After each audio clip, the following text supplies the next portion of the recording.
চন্দ্রভূতের বাড়ি। রাত তখন 12টা। শহরের ব্যস্ততা থেমে গেছে অনেক আগে। তানহা নতুন এক বাসায় উঠেছে, পুরনো এক কাঠের দুতলা বাড়ি। বাড়ির ভিতরে ঢুকতেই সেকালে পুরনো বাড়ির গন্ধ। আজ এই পুরনো বাড়িতে তানহার প্রথম রাত। আর প্রথম রাতেই একটা শব্দে তানহার ঘুম ভেঙে গেল। ঠক ঠক ঠক, দরজার নিচে কেউ যেন ধাক্কা দিচ্ছে।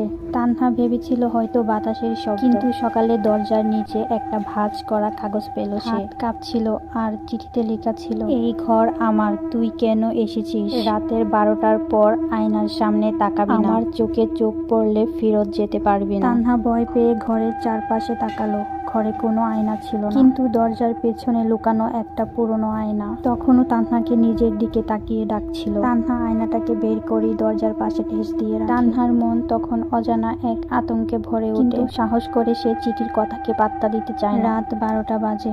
ঘরে এক অদ্ভুত নীরবতা, যেন শব্দটাও ভয় পাচ্ছে। কৌতূহলে তানহা আয়নার সামনে গিয়ে দাঁড়ায়, নিজেকে দেখে সব ঠিকঠাকই তো আছে। কিন্তু তখনই তার প্রতিচ্ছবির ঠোঁটে একটা হাসি ফুটে ওঠে। কিন্তু তানহা হাসেনি, চোখ দুটো লালচে হয়ে আছে।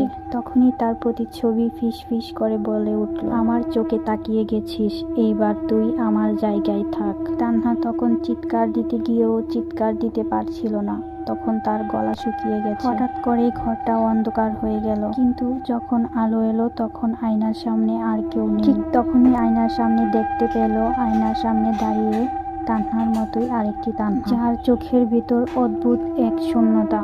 তো চন্দ্রভূতের বাড়ির গল্প আপনাদের কাছে কেমন লাগছে তা অবশ্যই ছোট্ট একটা কমেন্টের মাধ্যমে জানাবেন। চন্দ্রভূতের বাড়ির গল্প বেশ কয়েকটা পার্টে আসবে।